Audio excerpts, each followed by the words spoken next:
Ô, Wagner, eu estava sentado no teu lugar aí e eu estava com um pouco de dificuldade de entender todas as palavras que você falava, possivelmente porque estava de máscara. Eu acho que o Sorrentino é médico. Eu acho que é o seguinte, eu acho que, primeiro, eu espero que todo mundo esteja de máscara aqui. Espero que todo mundo esteja se cuidando. Espero que, brevemente, todos vocês tenham tomado vacina.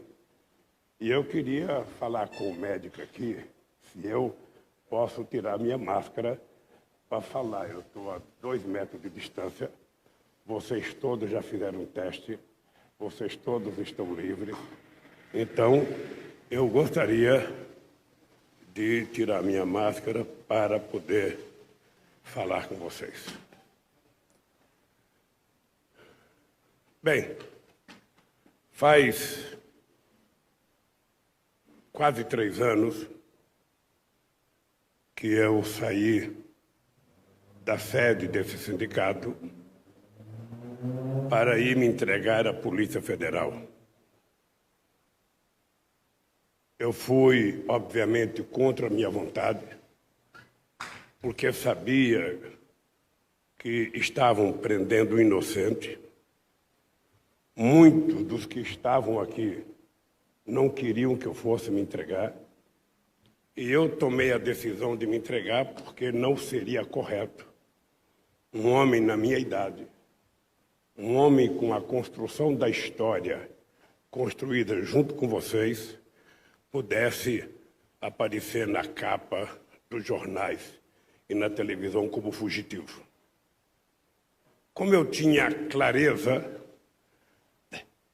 das inverdades contadas sobre mim, eu então tomei a decisão de provar a minha inocência dentro da sede da Polícia Federal, perto do juiz Moro. Antes de eu ir, nós tínhamos escrito um livro e eu fui a pessoa que dei a palavra final no título do livro, de que a verdade vencerá. Eu tinha tanta confiança e tanta consciência do que estava acontecendo no Brasil que eu tinha certeza que esse dia chegaria. E ele chegou. Eu queria dizer para vocês que eu nasci politicamente nesse sindicato. Em 1969, eu virei delegado de base desse sindicato, trabalhando na Vilares. Em 1972, eu virei primeiro secretário e cuidava de previdência social. Na verdade, eu cuidava dos velhinhos aqui. Em 1975, eu virei presidente. Em 1978, nós fizemos as primeiras greves, desde as greves de Osasco e de Contagem, em 1968. E depois vocês já conhecem a história. Veio a criação de muitos dos movimentos que estão aqui, e eu participei de quase todos eles. E o movimento mais importante foi a minha tomada de consciência de que, através do sindicato, eu não iria conseguir resolver os problemas do país. Eu poderia, no máximo, conseguir alguma conquista dentro da fábrica, mas era uma luta muito economicista. É aquela que você ganha hoje e perde amanhã com a inflação. É aquela que você pensa que está ganhando, daqui a pouco a empresa fecha, como fechou a Ford aqui, sem prestar contas a ninguém. E eu então resolvi que era necessário entrar na política e construir uma consciência política no país. Então, eu digo sempre que eu sou, na política, o resultado da consciência política da classe trabalhadora brasileira. Na hora que ela evoluiu, eu evoluí. E eu acho que isso justifica o convite que eu fiz a vocês para estarem aqui. Porque todas as pessoas que foram convidadas para estar aqui foram as pessoas que estavam aqui quando eu saí daqui para ir para a Polícia Federal e foram as pessoas que acreditavam antes e continuaram acreditando na minha inocência, e por isso eu fiz questão de convidar vocês aqui. Falta, obviamente, um coordenador ou uma coordenadora da Vigília de Curitiba, que foi uma das coisas mais extraordinárias que aconteceu na minha vida. Eu, quando resolvi marcar essa entrevista, muita gente ficou preocupada com o meu humor. Como é que o Lula vai estar? Ele vai estar bravo? Ele vai estar xingando alguém? Ele vai falar a palavra de esperança? E, às vezes, eu me sentia como a história de um escravo que eu li num livro. O escravo foi condenado a tomar 100 chibatadas. Depois que o cara da chibata deu 98, chegou para ele e falou: eu vou parar de dar chibatada se você agradecer ao teu dono. Se você agradecer ao teu dono, eu não dou mais as 2 que faltam. E o cara falou: como é que eu vou agradecer? Eu já estou todo arrebentado. Por que eu vou parar? Me dê as outras 2. Então, se tem um cidadão que tem razão de estar magoado com as chibatadas, sou eu. Não estou. As pessoas pensam que depois de dar chibatada, joga um pouco de sal e pimenta e a pessoa vai se curar ao longo do tempo. Não importa as cicatrizes que fiquem nas pessoas. Eu sei de que eu fui vítima da maior mentira jurídica contada em 500 anos de história. Eu sei que a minha mulher, a Marisa, morreu por conta da pressão e o AVC se apressou.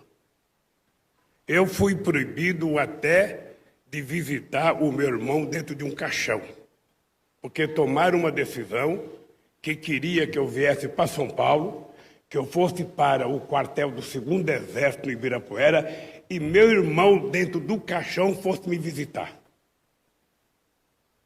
E ainda disseram que não podia ter nenhuma fotografia. Então, se tem um brasileiro que tem razão de ter muitas e profundas mágoas, sou eu. Mas não tenho. Sinceramente, eu não tenho, porque o sofrimento que o povo brasileiro está passando, o sofrimento que as pessoas pobres estão passando nesse país, é infinitamente maior de qualquer crime que cometeram contra mim. É maior do que cada dor que eu sentia quando estava preso na Polícia Federal. Porque não tem dor maior para um homem ou uma mulher em qualquer país do mundo do que levantar de manhã e não ter a certeza de um café com um pãozinho com manteiga para tomar.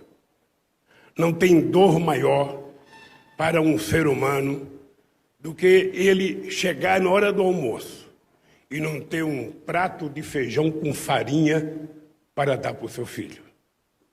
Não tem nada pior do que o cidadão saber que ele está desempregado e que no final do mês ele não vai ter o salário para sustentar a sua família.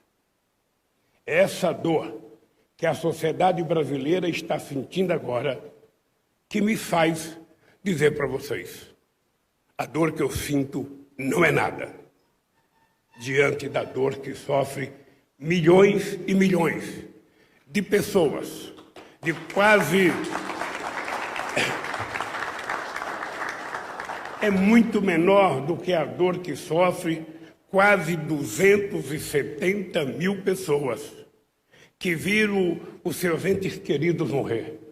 Seus pais, seus avós, sua mãe, sua mulher, seu marido, seu filho, seu neto, e sequer puderam se despedir dessa gente na hora que nós sempre consideramos sagrado a última visita e a última olhada na cara das pessoas que a gente ama. E muito mais gente está sofrendo. E por isso eu quero prestar a minha solidariedade nesta entrevista às vítimas do coronavírus, aos familiares das vítimas do coronavírus, ao pessoal da área da saúde, sobretudo, de todo da saúde, privada e pública, mas, sobretudo, dos heróis e das heroínas do SUS, que durante tanto tempo foram descredenciados politicamente. Foram descredenciados no exercício da sua profissão, porque só mostravam as coisas ruins que aconteciam no SUS. E quando veio o coronavírus, se não fosse o SUS, a gente teria perdido muito mais gente do que perdeu, apesar do governo tirar tanto dinheiro do SUS e do governo ser um verdadeiro desgoverno no trato da saúde. Vocês sabem que a questão da vacina não é uma questão se tem dinheiro ou se não tem dinheiro. É uma questão se eu amo a vida ou amo a morte. É uma questão de saber qual é o papel de um presidente da República no cuidado do seu povo. Porque um presidente da República, ele não é eleito para falar bobagem no fake news. Ele não é eleito para incentivar a compra de armas como se nós estivéssemos necessitando de armas. Quem está precisando de arma são as nossas Forças Armadas. Quem está precisando de arma é a nossa polícia, que muitas vezes sai para a rua para combater a violência com 38 velho todo enferrujado. Mas não é a sociedade brasileira. Não são os fazendeiros que estão precisando de armas para matar sem terra ou para matar pequenos proprietários. Não são milicianos que estão precisando de armas para fazer o terrorismo na periferia desse país, para matar meninos e meninas, sobretudo meninos e meninas negros, que são a maior vítima das armas e das balas perdidas nesse país. Nós, então, estamos vivendo um momento delicado. E eu vou querer conversar um pouco com vocês sobre isso. Mas antes de conversar, eu queria continuar os meus agradecimentos, sabe? Primeiro a você, agradecendo mais uma vez este sindicato ceder esse espaço democrático para que a gente possa fazer essa conversa. Eu não poderia deixar de agradecer ao presidente Alberto Fernandes da Argentina, que teve a decência de, enquanto candidato a presidente da República do seu país, contra a extrema-direita, ele teve a coragem de ir à Polícia Federal de Curitiba me visitar. E mais ainda, eu até pedi para ele não dar entrevista, para ele não ser prejudicado pela direita na Argentina. E ele me disse: Lula, eu não tenho nenhum problema com o que a direita vai falar. O meu problema é o que eu vim fazer aqui. Eu vim aqui ser solidário a você, porque acredito que você está sendo vítima da maior mentira política já havida na América Latina. Então, ao presidente Alberto Fernandes, e foi a primeira pessoa a me ligar depois da decisão do Fachin. Então, ao presidente Alberto Fernandes e ao povo argentino solidário, meus agradecimentos.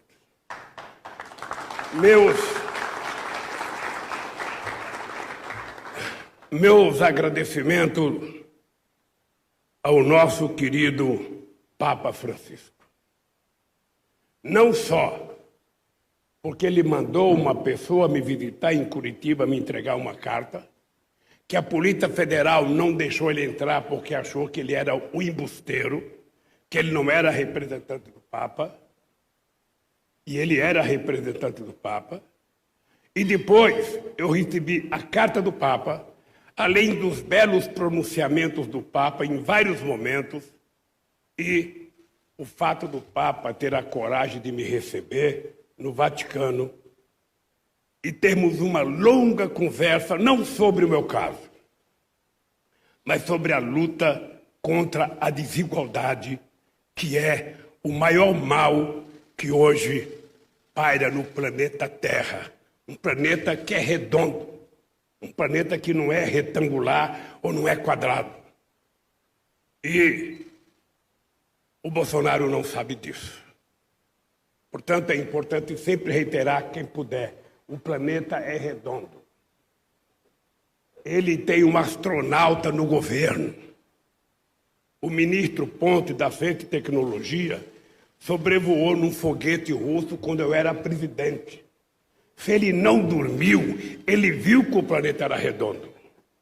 Então ele poderia dizer para o presidente dele: ô, presidente, não fala mais dessa bobagem não, não acredita no tal do Olavo de Carvalho, sabe? Assume que o mundo é redondo. E eu, então, sou grato porque o Papa Francisco é, inegavelmente, o religioso mais importante que nós temos nesse momento. Quero agradecer as pessoas, companheira Luísa Mercadante, do Grupo de Puebla, líderes da América Latina inteira, que foram solidários e que confiaram na minha inocência. Quero agradecer ao Fórum de São Paulo, que é uma organização da esquerda latino-americana, e quero agradecer a muitos líderes políticos.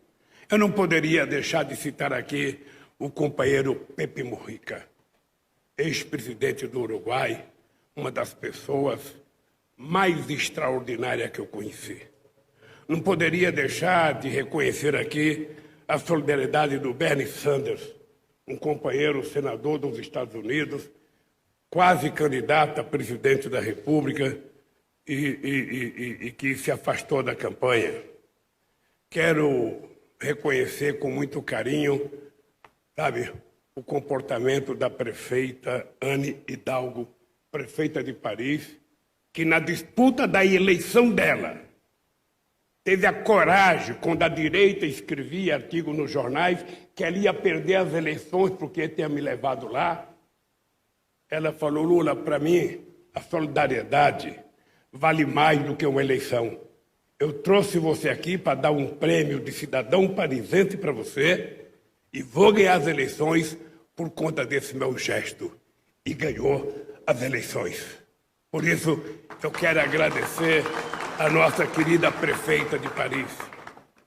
Quero agradecer ao companheiro Sapateiro, ao companheiro Evo Morales, a Monja Cohen, o nosso querido Martinho da Vila, o nosso querido Chico Buarque, o nosso querido Noam Chomsky, um dos maiores intelectuais vivos, sabe, hoje na humanidade. Quero agradecer o meu querido velhinho, sabe, antes de falar o nome dele, esse companheiro passou 4 anos tentando dar uma fazenda dele no interior de São Paulo para a USP fazer um campo lá. E a USP passou 4 anos sem dar resposta.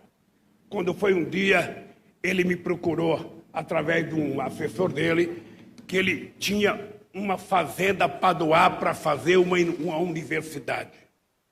Em menos de 20 horas, o companheiro Fernando Haddad, que está aqui, sabe, aceitou o terreno e nós pegamos o terreno.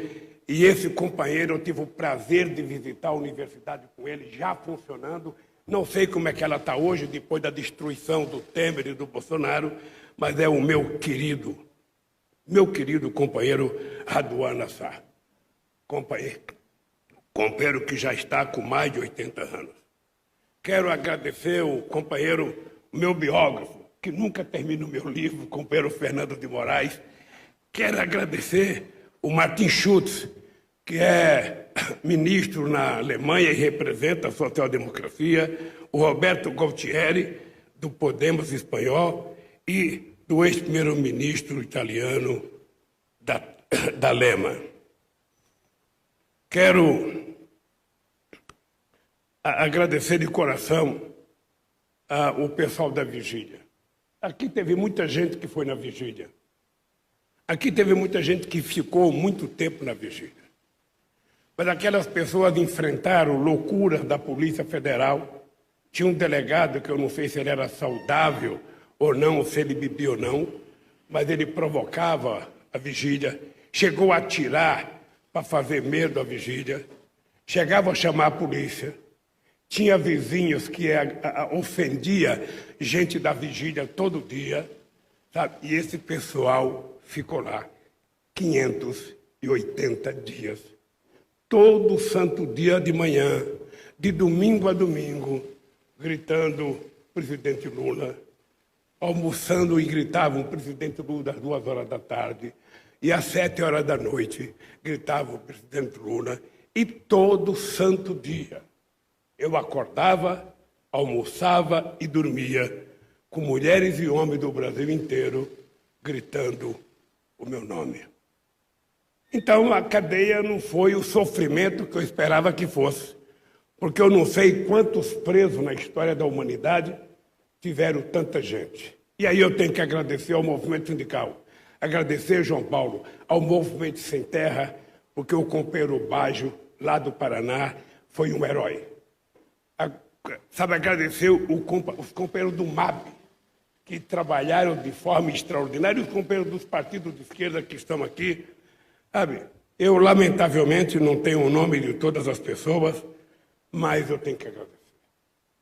Eu quero, antes de agradecer aos meus advogados e aos outros advogados que, não sendo os meus advogados no processo, foram advogados, participaram de solidariedade, fizeram muita coisa nesse país, eu quero agradecer a uma pessoa que eu não o conheço, mas é uma pessoa chamada Cláudio Wagner. Esse é o perito.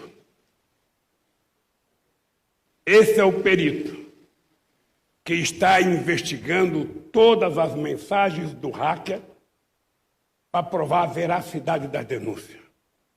O que é engraçado é que, durante longos 5 anos, amplos setores da imprensa não exigiram nenhuma veracidade do Moro. Não exigiram nenhuma veracidade dos procuradores. Não exigiram nenhuma veracidade da Polícia Federal para divulgar as mentiras que eles contavam a meu respeito.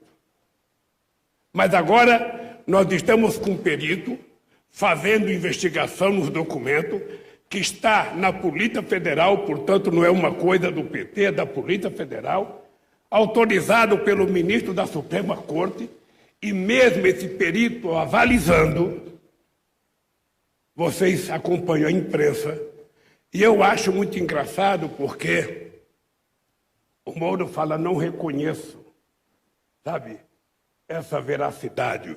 Os procuradores falam, não reconheço, mesmo tendo uma peritagem e a divulgação sendo autorizada pela Suprema Corte. No meu caso, eles nunca pediram autorização. Era até engraçado, porque muitas vezes eu ia fazer o inquérito e a maior preocupação do delegado que ia fazer o inquérito não era com a pergunta, era com o vazamento. E o vazamento era selecionado. Tinha jornalista específico na Folha, jornalista específico no Estadão, jornalista específico na época na Veja, na Isto É, jornalista específico em vários canais de televisão. E todo mundo se lembra.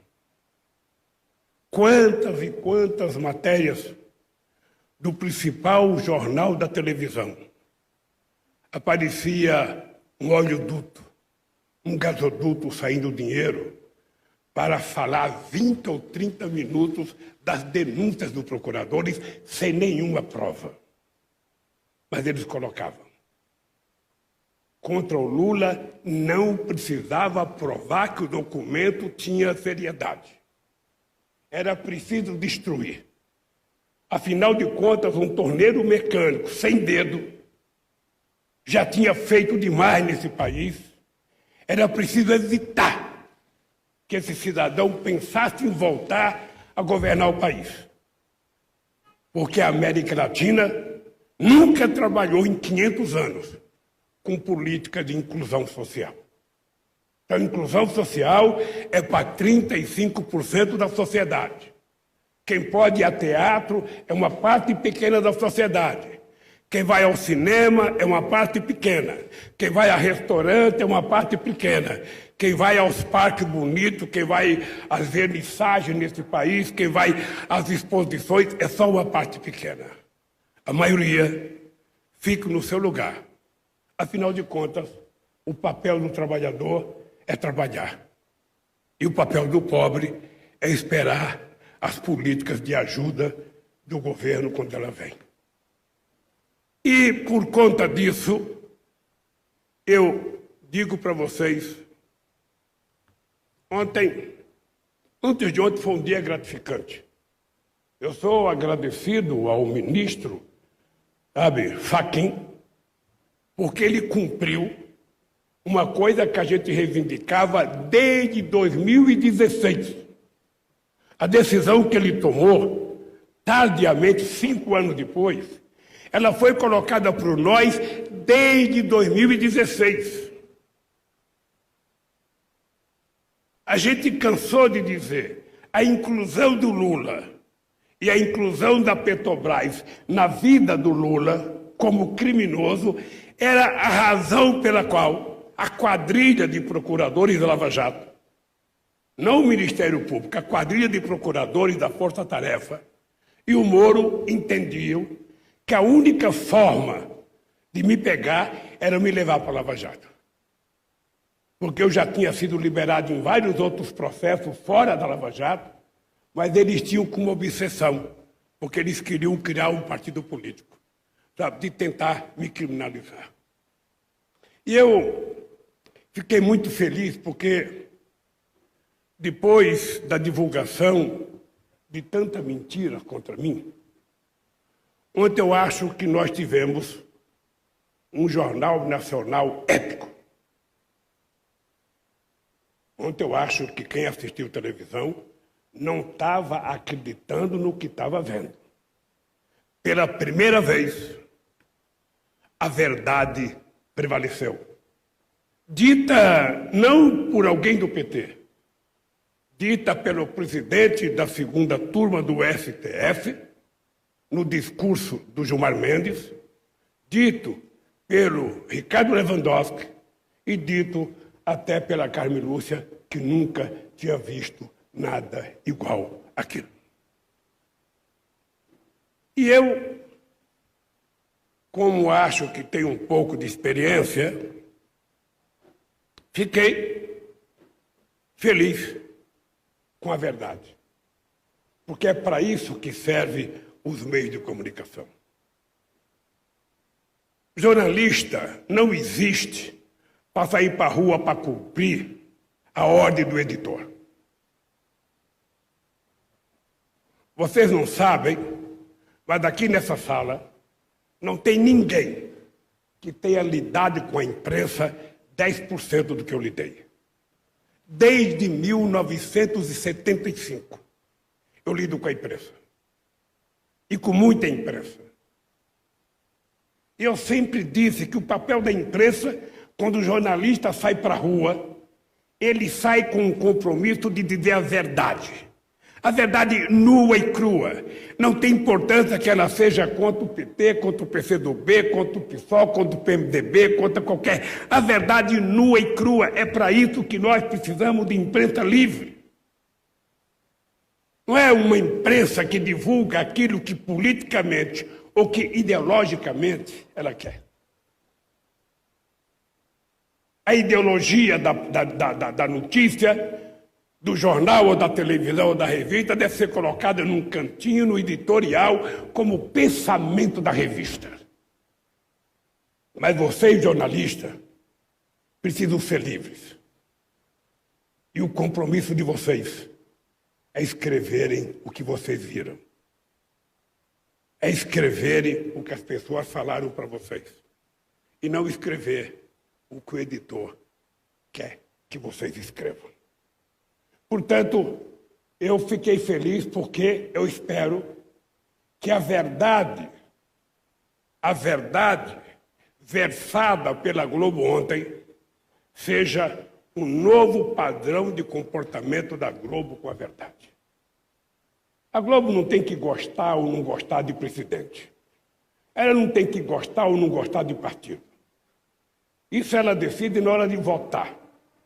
Mas na hora de informar, ela tem que informar a verdade e apenas, somente a verdade. E ontem eu fiquei feliz porque ouvi a verdade proferida na íntegra por 2 ministros da Suprema Corte. E eu espero que continue assim, porque antes o Gilmar também não aparecia. Antes o Lewandowski também não aparecia. Aparecia os acusadores durante meia hora e, às vezes, o Gilmar e o Lewandowski, que votasse contra os procuradores, tinha 30 segundos. Os meus advogados eu nem falo, porque o esforço para que meus advogados aparecessem em 30 segundos era monumental. E nem sempre apareciam. Mesmo assim, eu continuo dizendo que a liberdade de imprensa é uma das razões maiores pela manutenção da democracia em qualquer país do mundo, em qualquer lugar do planeta Terra. Então, meus companheiros, eu quero agradecer aos meus advogados. Há uma coisa engraçada. Os meus advogados não eram criminalistas. E, por isso, eu fui muitas vezes provocado para contratar alguém famoso, alguém muito importante, alguém que fosse ex-ministro, alguém que fosse... E eu dizia, para defender a verdade, eu não preciso disso. Uma vez, pediram para eu conversar com uma pessoa e essa pessoa falou assim para mim, eu posso até participar, mas eu preciso de 3 milhões de reais. Aí eu fiquei pensando, se uma pessoa, para me defender, pede 3 milhões de reais, e se eu pago, está confirmado que eu sou ladrão. Aonde é que eu vou arrumar 3 milhões de reais para pagar o advogado? E eu queria dizer ao meu querido Cristiano Zanin e à minha querida Valesca Teixeira e ao escritório, muito obrigado. Porque só foi possível acontecer o que aconteceu segunda-feira pela coragem. Vocês estão lembrados quando eu disse que eu não trocava a minha dignidade pela minha liberdade.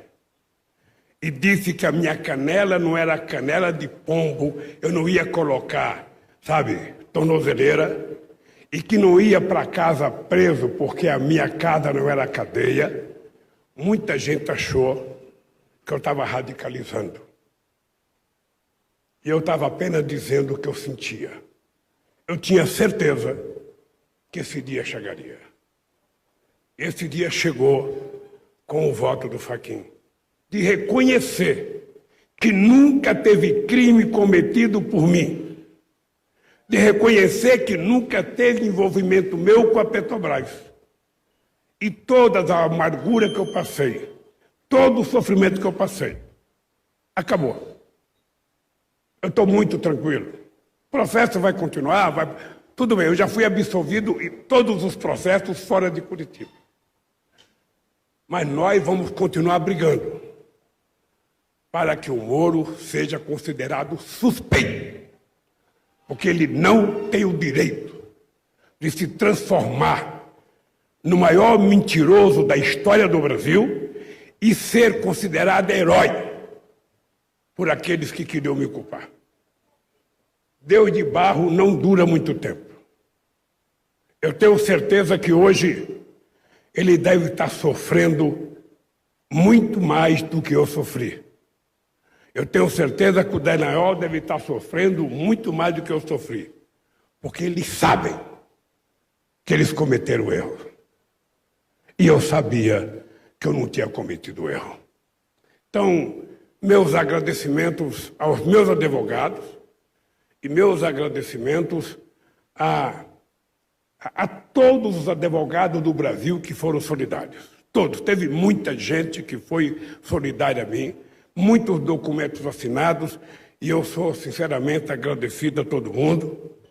Quero agradecer, antes de agradecer, falar uma vez eu tive um advogado muito importante.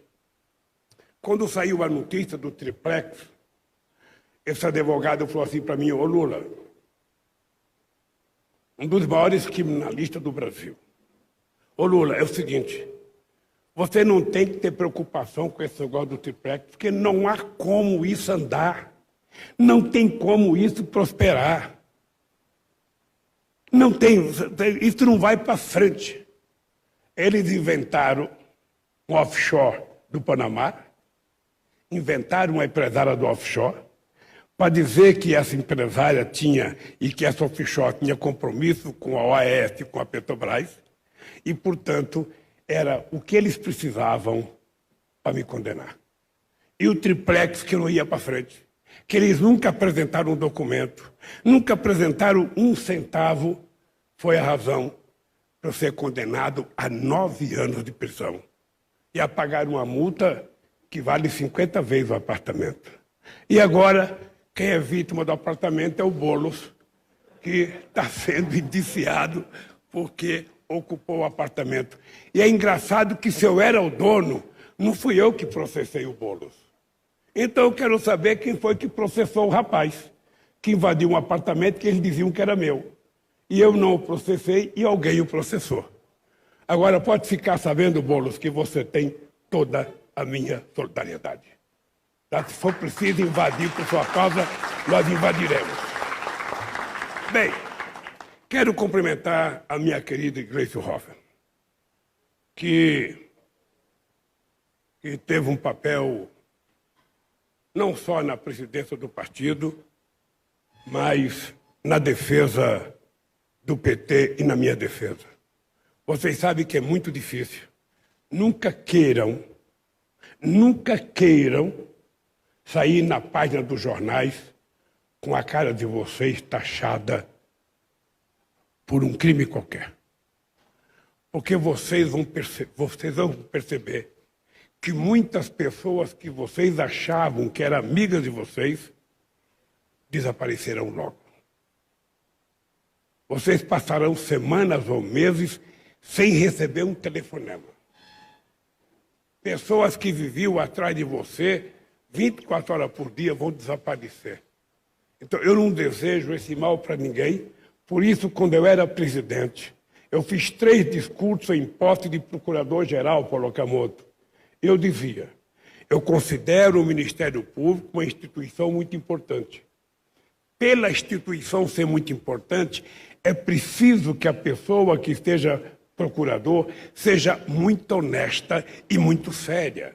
A gente não pode ficar divulgando o nome das pessoas antes de ter prova. A gente não pode tentar criminalizar as pessoas antes de provar que ele cometeu um crime. E foi o que aconteceu. A Lava Jato, ela fez um pacto com o setor da mídia e que era preciso, porque essa era a teoria do Moro num artigo que ele escreveu em 94, chamado Manipulite, em que ele dizia: só a imprensa pode ajudar a condenar as pessoas. E aí vale qualquer coisa. Então, eu quero agradecer a Gleice por todo o trabalho, Gleice, como companheira, como advogada e como presidente do partido. Quero agradecer ao companheiro Fernando Haddad, que também ia me visitar todo dia como advogado. Não era como companheiro do PT, não, ele ia como advogado. O Rui Costa foi como advogado, meu companheiro de partido, o Emílio ia como advogado me visitar. Eu ganhei duas amizades extraordinárias, pessoas que eu não conhecia, dois advogados de Curitiba que me visitaram durante 580 dias, todo santo dia. Um ia de manhã e outro ia de tarde, só não ia de sábado e domingo. Mas imagina o que é duas pessoas irem me visitar todo santo dia. Um chegava com almoço, mandado pela Janja, e outro chegava à tarde pela janta, mandado pela Janja. Às vezes a comida chegava fria, mas eu comia e não reclamava porque sabia que o povo estava passando fome lá fora. Eu esquentava porque eu tinha um negocinho de esquentar comida. Peão de fábrica sabe como esquentar marmita. Então, eu não comi comida fria, não.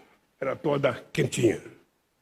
Bem, uma vez, a Janja mandou para mim uma sopa. Uma sopa dentro de uma garrafa térmica. E eu acho que a sopa continuou cozinhando dentro da garrafa térmica e ela não saía da garrafa. A sopa, os caroços cresceram, acho que era lentilha, os grãos cresceram dentro da garrafa térmica e eu não consegui tirar a comida, sabe? Mas eu fui puxando com a colher, fui dando tapa no fundo da garrafa térmica até que a sopa já não era mais sopa, mas estava gostosa. Bem, eu quero agradecer os governadores, Rui Costa, Wellington Dias, Camilo Santana, Flávio Dino, Fátima Bezerra e todos os governadores do Nordeste que estão brigando, sabe, e do país inteiro para dar vacina. Havia uma luta titânica contra um governo incompetente, contra um ministro da Saúde incompetente e contra, sabe, as pessoas que não respeitam a vida. Então, aos governadores, minha solidariedade.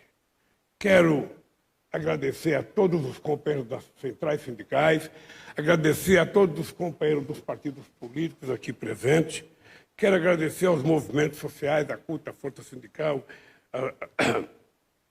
a CGTB, o MST, o MTST, os companheiros da UNE que tiveram um papel extraordinário durante todo o período em que eu fui governo.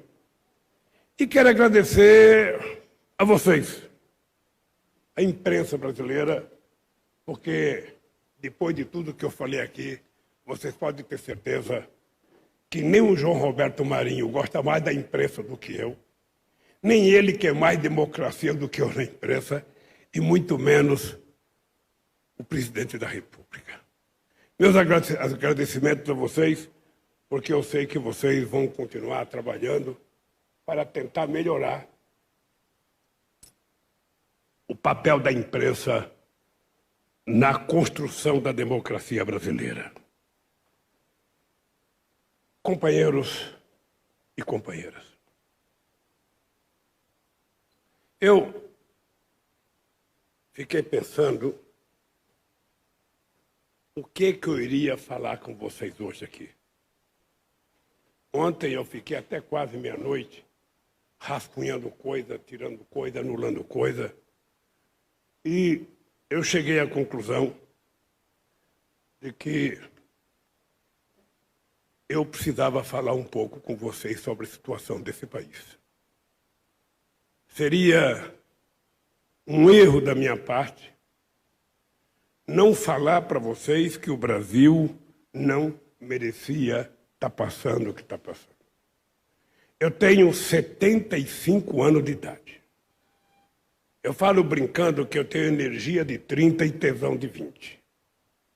Eu acho que é por isso que eu não tomei vacina ainda, porque o pessoal não sabe se é 30, ou se é 20, ou se é 75.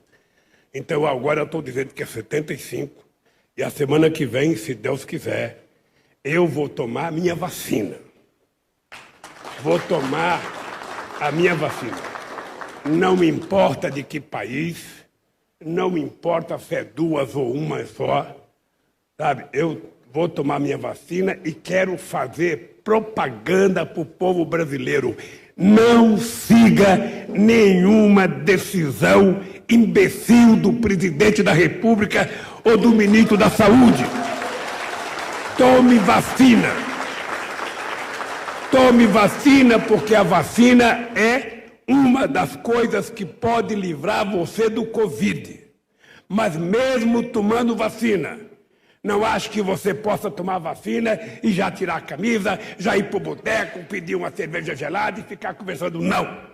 Você precisa continuar fazendo o isolamento e você precisa continuar utilizando máscara e utilizando álcool gel. Pelo amor de Deus, esse vírus, essa noite, matou quase 2.000 pessoas. É que as mortes estão sendo naturalizadas. Porque a gente ouve de manhã, de tarde, de noite. A gente liga um canal de televisão, lê um jornal, liga um rádio. Ou seja, é falando da morte, então isso vai naturalizando na cabeça das pessoas. Mas eram mortes que muitas delas poderiam ser evitadas. Evitadas se a gente tivesse um governo que tivesse feito o elementar. Você sabe que a arte de governar não é fácil. É a arte de saber tomar decisão. Então, um presidente da República que se respeitasse e que respeitasse o povo brasileiro, a primeira coisa que ele teria feito em março do ano passado era criar um comitê de crise, envolvendo o seu ministro da Saúde, envolvendo secretários da saúde dos estados, envolvendo cientistas da Fiocruz, cientistas do Butantan e outros cientistas, e toda semana orientar a sociedade brasileira do que fazer. Era preciso priorizar dinheiro e comprar as vacinas que pudesse comprar em qualquer lugar do planeta Terra. Porque nós tivemos momentos que teve vacina que a gente sequer aceitou. A própria Pfizer tentou oferecer vacina e a gente não quis. A Organização Mundial da Saúde, porque nós tínhamos um presidente que inventou uma tal de cloroquina. Nós tínhamos um presidente que falava que quem tem medo do Covid é maricas, que o Covid era uma gripezinha, que o Covid era coisa de covarde, que ele era ex-atleta e que, portanto, ele não ia pegar. Esse não é o papel, no mundo civilizado, de um presidente da República. Um presidente da República deveria ter esse comitê de crise e toda semana ter uma voz oficial do comitê de crise orientando a sociedade, visitando os estados, visitando as cidades, vendo as condições dos hospitais, trabalhando para ajudar a fazer hospital de campanha onde não tivesse hospital, tentando evitar que faltasse oxigênio como faltou em Manaus. Esse era o papel de um presidente da República. Agora, ele não sabe o que é ser presidente da República. Ele a vida inteira não foi nada. Ele não foi nem capitão, ele era tenente e foi promovido porque se aposentou.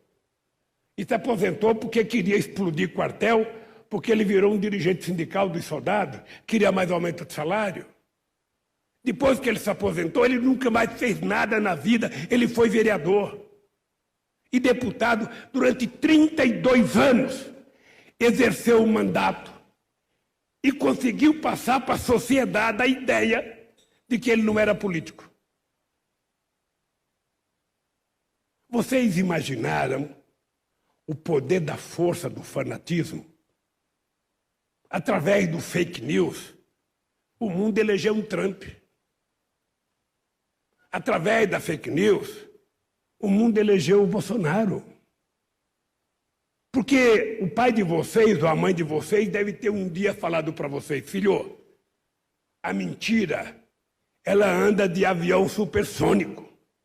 A verdade anda montada num casco de tartaruga. Então a mentira tem muito mais força porque é mais fácil acreditar. A verdade você tem que explicar. A mentira não. Eu fiquei sabendo desses dias que tem 50 milhões de pessoas no mundo que acreditam que a Terra é plana. Ou seja, vocês percebem a loucura que está tomando conta desse país? Muitas mortes poderiam ter sido evitadas. Muitas mortes. E que o papel das igrejas é ajudar para orientar as pessoas. Não é vender grão de feijão. Ou fazer culto cheio de gente sem máscara, dizendo que tem um remédio para sarar. Eu acredito que Jesus pode salvar as pessoas, mas as pessoas precisam se ajudar. Se a pessoa foi ignorante, não usar máscara, não fazer isolamento, não utilizar a lavagem das mãos necessária, Deus vai dizer, peraí, eu tenho muita gente para cuidar, meu filho, se cuide. Então, esse país está totalmente desordenado e desagregado porque não tem governo. Eu vou repetir, esse país não tem governo. Esse país não cuida da economia. Esse país não cuida do emprego. Esse país não cuida do salário. Esse país não cuida da saúde. Esse país não cuida do meio ambiente. Esse país não cuida da educação. Esse país não cuida do jovem. Esse país não cuida da meninada na periferia. Ou seja, do que eles cuidam? Há quantos anos vocês, como dirigentes sindicais, não ouvem a palavra investimento, desenvolvimento, geração de emprego e distribuição de renda? Faz muito tempo. Eu não sei se a CUT já publicou o documento, se já se reuniu com o movimento sindical, mas tem uma coisa que eu estava querendo há muito tempo que fosse produzida e finalmente parece que o Diese produziu. Vocês sabem que enquanto o Ministério Público utilizava os meios de comunicação para vender, sabe, a grandeza de que esse país tinha recuperado 4 bilhões para a Petrobras? Vocês cansaram de ouvir isso? O Dallagnol vai lá na Globo se reunir, sabe, e vai dizer que recuperou 1 bilhão, 2 bilhões. Você sabe qual foi o prejuízo que a Lava Jato, eu estou falando da Lava Jato, sabe, que a Lava Jato poderia ter apurado a corrupção, ter prendido o dono da empresa que é ladrão, ter prendido o político que é ladrão e manter as empresas funcionando. Porque, afinal de contas, só para vocês terem ideia, por conta da Operação Lava Jato, o Brasil deixou de ter de investimento 172 bilhões de reais. Só por conta da Lava Jato, segundo esse estudo do Diese, o país perdeu 4 milhões.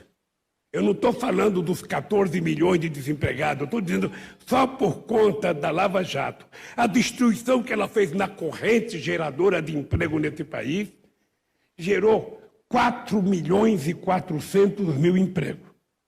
Só direto na construção civil, 1 milhão e 100. Agora você pega a cadeia produtiva de óleo e gás, da indústria naval, da indústria metalúrgica, sabe? Você vai ver quantos milhões de empregos. Isso nunca foi falado. Nunca nenhum instituto teve a coragem de publicar qual foi o prejuízo que teve nesse país. Esse país que no tempo que o PT governava chegou a ser a 6ª economia do mundo. Eu lembro que em Copenhague, quando a gente estava disputando as Olimpíadas, eu brincava com a França e com a Inglaterra, se preparem, porque nós já passamos vocês. Agora eu quero passar a Alemanha. Vá se preparando, porque o Brasil não nasceu para ser pequeno. O Brasil nasceu para ser grande. E é por isso que tem governantes que pensam grande, porque quem pensa pequeno é pequeno. Esse país chegou à 6ª economia do mundo. Em todas as pesquisas, era o país mais admirado do mundo. Era o país em que o povo tinha mais felicidade e o povo acreditava mais no futuro. Era um país altamente respeitado pela China, pela Rússia, pela Índia, pela Alemanha, pela França, pela Inglaterra, pelos Estados Unidos da América do Norte. Esse país tinha um projeto de nação. O que é que o país tem hoje? Vocês nunca ouviram da minha boca falar em privatização. Quem é que acha que só a iniciativa privada é boa? Uma empresa pública como o Banco do Brasil, uma empresa pública como a Petrobras, bem dirigida como foi no nosso governo, ela se transformou na 4ª empresa de energia do mundo. A Petrobras investia 40 bilhões de reais por ano. Nós não descobrimos o pré-sal para exportar petróleo cru. Nós descobrimos a Petrobras descobrimos o pré-sal para ela exportar derivados, para ela ter uma indústria petroquímica poderosa no Brasil. É por isso que nós cunhamos a frase, sabe, o pré-sal é o passaporte do futuro. É por isso que nós colocamos 50% do rato para a educação. É por isso que nós pensamos em criar um fundo do povo brasileiro. Tudo isso está sendo destruído. Venderam a nossa BR. A gente não sabe para quem venderam. Uma empresa que arrecadou em 2019 70 bilhões, foi vendida por 3 bilhões e 900. Você já viu o Guedes falar uma palavra em crescimento econômico, em desenvolvimento e distribuição de renda? Não, é vender. Vamos vender. Agora, quando eles venderem e gastar o dinheiro em custeio, o país vai estar mais pobre. O PIB não vai crescer. E a dívida vai continuar crescendo. Porque a única forma de você diminuir a dívida do Brasil não é você parar de gastar com o que é necessário. Porque se você tiver que investir em educação, em saúde, sabe, se você tiver que investir em transporte, em infraestrutura, você tem que colocar dinheiro. O que vai fazer a nossa dívida diminuir em relação ao PIB é o crescimento econômico, é o investimento público. Porque qual é a lógica do investimento público, gente? É que se o Estado não confia na sua política e ele não investe, por que o empresário haveria de investir? Eu vou contar um dado que talvez você não saiba. Eu vou contar porque eu estou aqui dentro do sindicato. Quando esse país tinha como presidente da República um metalúrgico, em 2008, a indústria automobilística vendia 4 milhões de carros por ano nesse país. Passado 13 anos, esse país vende 2 milhões de carros. Ou seja, hoje a indústria automobilística é metade do que era em 2008. Porque não há possibilidade de investimento se não houver demanda. Para ter demanda tem que ter emprego. Por que vocês acham que o PT está brigando por um salário emergencial de R$600? Não é porque a gente acha que o Estado tem que pagar R$600 a vida inteira. É porque o Estado só pode deixar de pagar quando o Estado estiver gerando emprego e as pessoas estiverem obtendo renda às custas do seu trabalho, aí não precisa de salário emergencial. Mas enquanto o governo não cuida de emprego, não cuida de salário, não cuida de renda, você tem que ter um salário emergencial para que as pessoas não morram de fome. Isso não precisa ler Marx para entender, não precisa ler, sabe, artigo do Delfim Neto para entender. É a lógica da casa de vocês. Se a mulher tiver dinheiro, se a mulher de vocês e a família tiver dinheiro, ela vai no supermercado, ela vai na feira, ela vai comprar um caderno novo, ela vai comprar um sapato, ela vai comprar uma camisa e tudo começa a funcionar. Se ela não tem, ela fica em casa prostrada, na frente de um fogão, esperando quando é que eu vou ter dinheiro para comprar alguma coisa. Porque governar um país, gente, Um presidente da República, ele tem que conversar com os sindicalistas. Não é possível que um presidente da República não converse com a força do trabalho. Um presidente tem que conversar com os empresários. E me parece que o Bolsonaro só conversa com o louro da van. Morreu o louro da Ana Braga, o louro de José, mas está o louro da van. Parece que é conversa, porque não tem reunião produtiva com os empresários, sabe? Não tem. Eu tinha um conselho com 100 pessoas que participava, dirigente sindicato, participava os grandes empresários, participava índio, participava pastor da igreja evangélica, participava padre, participava bispo, participava negro, porque eu queria ouvir a sociedade. Nós fizemos no meu mandato 74 conferências nacionais para ouvir o que a sociedade queria. O Bolsonaro não junta ninguém, ele junta os milicianos, não mostra a cara nas entrevistas dele na saída do palácio para dizer vai ter mais arma. Estou liberando mais 4 armas, mais 2 fuzil. Logo, logo vai ter canhão para todo mundo. Esse povo não está precisando de arma, David. Este povo está precisando de emprego, de carteira profissional, está precisando de salário, está precisando de livro, está precisando de educação. O Estado precisa estar presente na periferia desse país.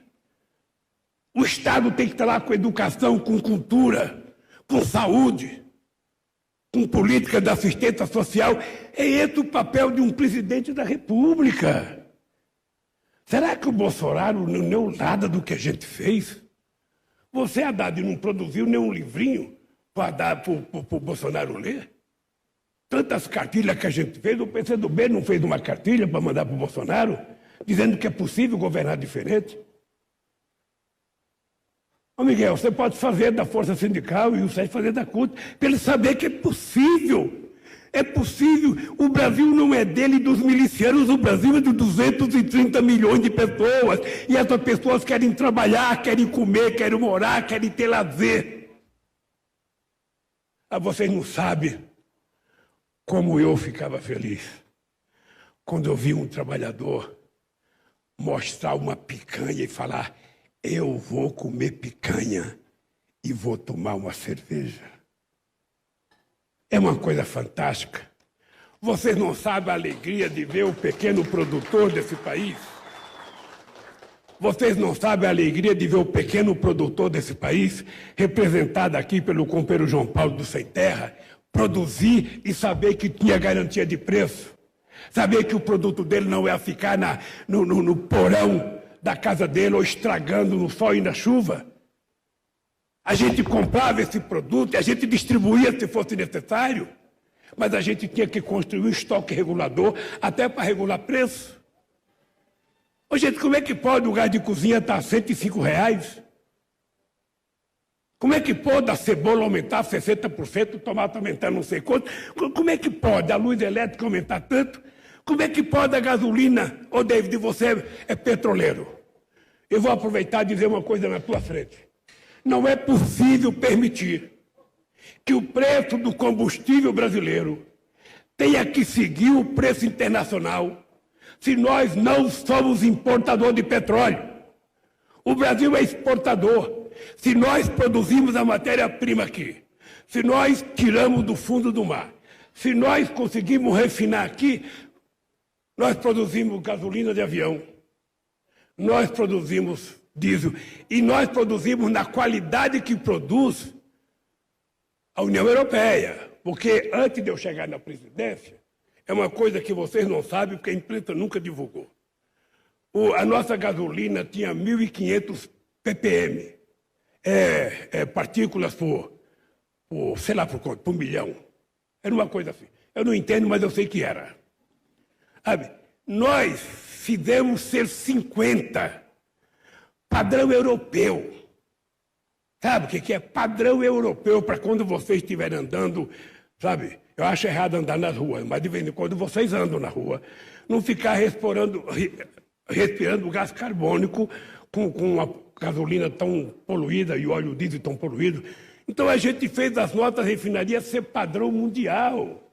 E a gente agora está importando gasolina dos Estados Unidos e óleo diesel dos Estados Unidos. Não tem lógica. Em 1953, quando a gente estava criando a Petrobras, o jornal Estado de São Paulo e o seu editorial escrevia artigos que o Brasil era ignorante, que o Brasil não tinha que ter petróleo, que o Brasil não precisava de petróleo, que o Brasil tinha que comprar dos Estados Unidos. Agora, nós votamos a 53. O Brasil tem a matéria-prima. Vocês são jovens e vocês talvez não lembrem de tudo. Mas quando nós descobrimos o pré-sal, sabe o que Camila Leitão falava? Ela falava assim, descobriu o pré-sal, mas não pode explorar, porque não tem tecnologia. E o preço do barril vai ser muito caro. Está lembrado, David? Falava isso com a maior disfarçatez. Não só a gente está buscando petróleo a 6, 7 mil metros de profundidade, como o custo do barril fora da terra é apenas $1 mais caro do que o barril da Arábia Saudita, que é quase a luz do sol. Percebe o que significa isso? Significa investimento em pesquisa e tecnologia que nós fizemos na Petrobras. E é por isso que teve o golpe contra a Dilma. Porque é preciso não ter petróleo aqui no Brasil na mão dos brasileiros. É preciso que esteja na mão dos americanos, porque ele tem que ter um estoque para a guerra. Depois da Segunda Guerra Mundial, eles aprenderam que só ganha guerra quem tem muito estoque de combustível. Porque eles sabem que a Alemanha perdeu a guerra porque não chegou em Baku, na Rússia, para ter acesso à gasolina. Então, os países ricos, todos têm grande estoque de combustível. Todos. E nós, que somos um puta de um país grande, que somos um país que tem a mais importante tecnologia em prospecção de petróleo em águas profundas, estamos nos desfazendo disso para poder atender aos interesses do Deus mercado do petróleo. Então, a economia está mal. E a economia está mal e o Covid está tomando conta desse país. A cepa de Manaus parece que mata, é 10 vezes mais contagiante do que a outra cepa e mata pelo menos 2 vezes mais, pelo menos é o que eu vi dos cientistas falarem. Esse país poderia estar pesquisando vacina e fazer vacina. Esse país pode, quando veio HN1, em 2000 e não sei quanto aí, sabe, eu era presidente da República, a gente vacinou 80 milhões de brasileiros em 3 meses. Esse país tem um sistema de saúde, sabe, que sabe fazer isso. Cadê o Zé Gotinha? Cadê o nosso querido Zé Gotinha? O Bolsonaro mandou embora, porque pensou que ele era petista, não era petista. Ele foi inventado por gente muito importante da saúde sanitária deste país. Não teve nada a ver com o PT. Ele era suprapartidário. Ele era humanista. E cadê o Zé Gotinha? Acabou. Então eu queria que vocês meditassem. Esse país não tem governo. Esse país não tem ministro da saúde. Esse país não tem ministro da economia. Esse país tem um fanfarrão, que o presidente, por não saber de nada, ele fala, é tudo por conta do Guedes, é tudo por conta do Guedes, é tudo por conta do Guedes. Enquanto isso, vocês sabem que o país está empobrecido. O PIB caiu, a massa salarial caiu, o comércio varejista caiu, sabe? A produção de comida das pessoas está ficando insustentável. E o presidente não se preocupa com isso. O presidente está preocupado sim. É preciso vender mais armas. É preciso que se repita muitas vezes, sabe, a Marielle. É preciso que ele tem que dar garantia aos fazendeiros dizendo compre fuzil, compre metralhadora, se chegar um sem terra aí, passe fogo. Como o Trump dizia, se encontrar alguém falando mal de mim num restaurante, bata, que eu garanto advogado. O Bolsonaro garante miliciano. Por último, companheiros e companheiras, eu queria dizer para vocês que quando você chega na idade que eu cheguei, e quando você obtém de Deus a generosidade que eu recebi, não há mais espaço para guardar ódio. Não há mais espaço para perder tempo remoendo, eu diria, raiva ou ódio. Eu sou abençoado por Deus por muitas coisas. Se a gente for olhar do ponto de vista sociológico ou filosófico, gostou, Bolo, de eu falar sociológico e filosófico? Se a gente fosse analisar, Haddad, por conta disso, a gente não teria feito aqui, ô Nobre, a revolução da criação do novo sindicalismo em 78. Porque era impossível criar qualquer coisa e a gente criou.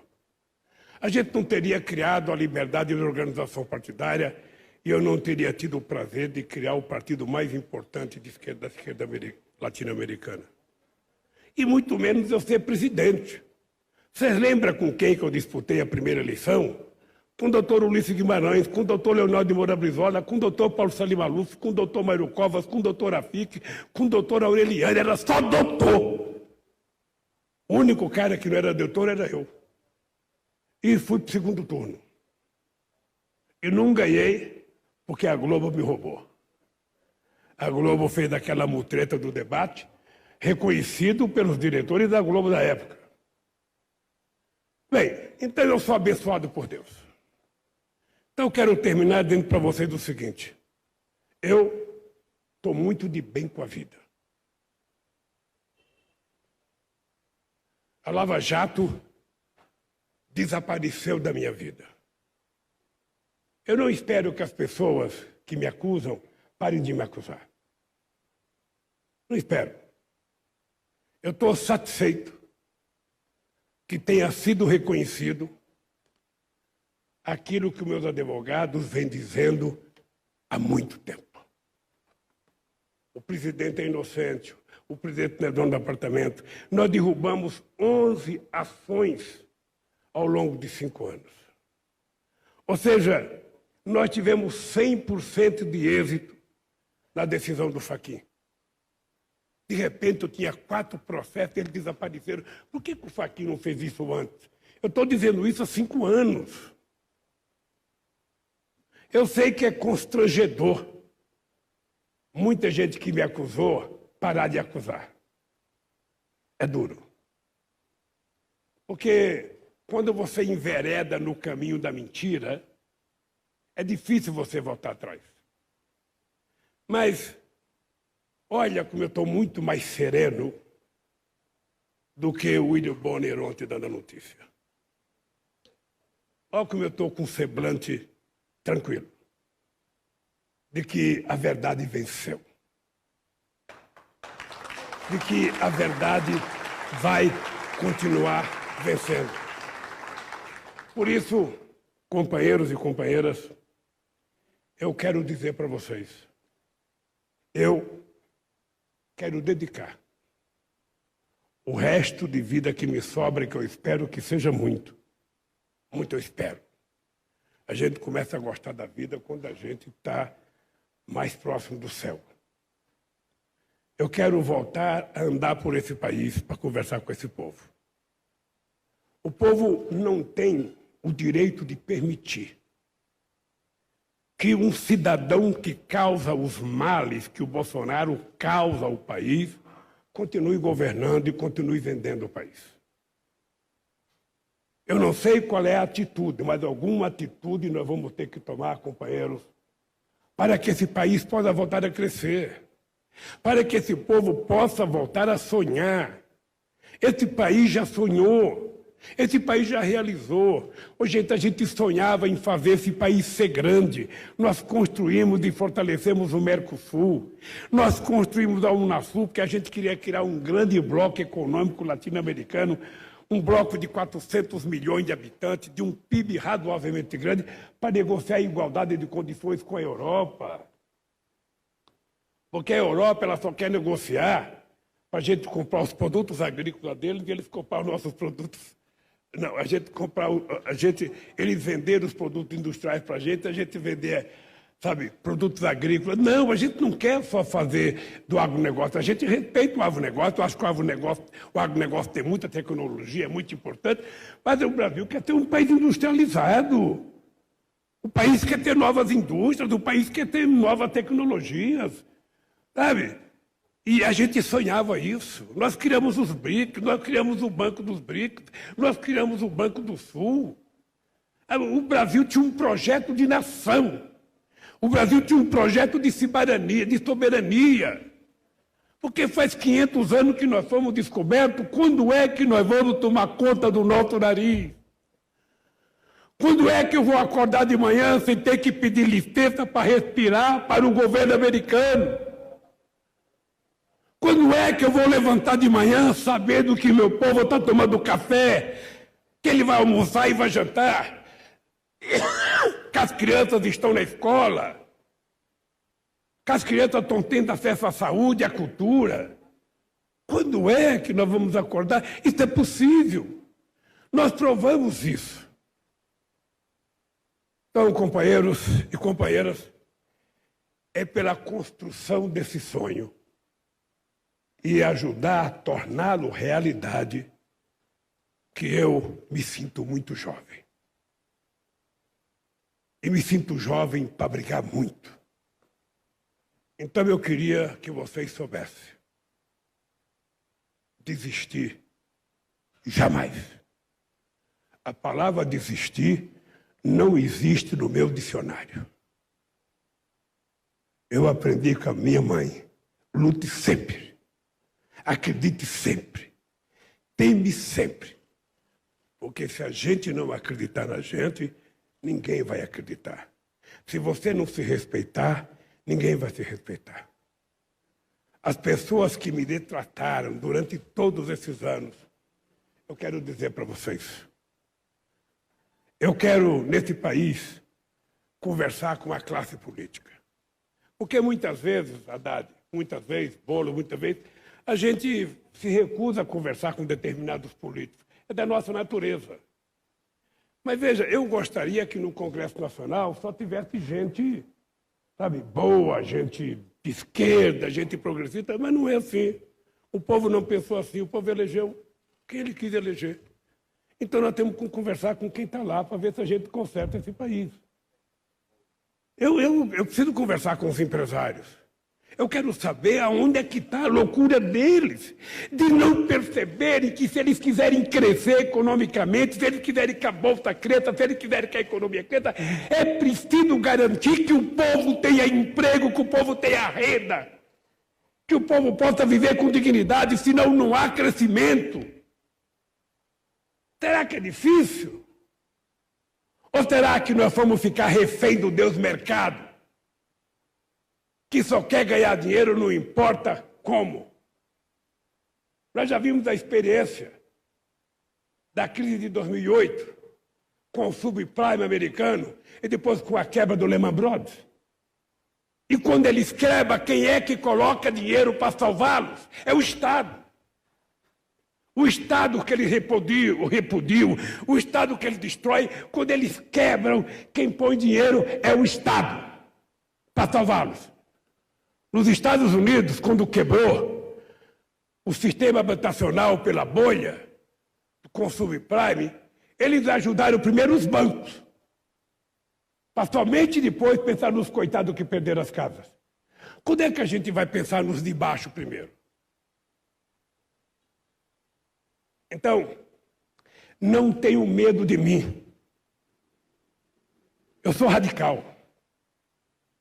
Eu sou radical porque eu quero ir à raiz dos problemas desse país. Eu sou radical porque eu quero ajudar a construir um mundo justo, um mundo mais humano, um mundo em que trabalhar e pedir aumento de salário não seja crime, um mundo em que a mulher não seja tripudiada por ser mulher, um mundo em que as pessoas não sejam tripudiadas por aquilo que querem ser, um mundo que a gente venha abolir definitivamente o maldito preconceito, sabe, racial nesse país. Um mundo em que não tenha mais bala perdida. Um mundo em que o jovem possa transitar livremente pelas ruas de qualquer lugar, sem a preocupação de tomar um tiro. Um mundo em que as pessoas sejam felizes aonde quiserem ser. Que as pessoas sejam o que elas decidirem. Um mundo em que a gente tem que respeitar a religiosidade de cada um. Cada um é o que quer. Cada um tem a espiritualidade que quiser. Ninguém é obrigado a ser da minha religião, seja a que você quiser, a que você acredita. As pessoas podem ser do LGBT e a gente tem que respeitar o que as pessoas fazem. Esse mundo é possível. Esse mundo é plenamente possível. E é por isso que eu convido a vocês a gente lutar nesse país para garantir que todo brasileiro, independentemente da idade, tome vacina. E para isso a gente tem que obrigar o governo a comprar vacina. Mas ao mesmo tempo nós temos que brigar pelo salário emergencial. E ao mesmo tempo que brigar por investimento em geração de emprego, sobretudo a partir de infraestrutura. Temos que brigar numa política de ajuda aos microempreendedores, ao pequeno empresário brasileiro que não se suporta e quebra. Quantos restaurantes estão fechando? Quantas farmácias estão fechando? Quantas lavanderias estão fechando? Quantos institutos de beleza estão fechando? Para que existe governo? É para tentar encontrar solução para essa gente.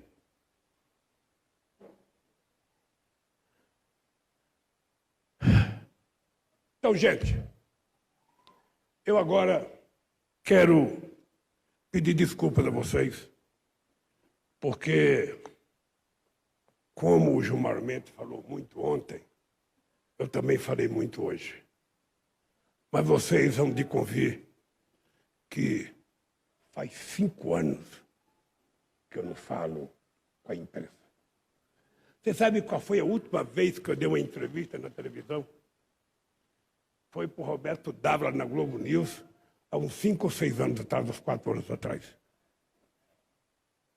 Eu virei uma espécie de vírus.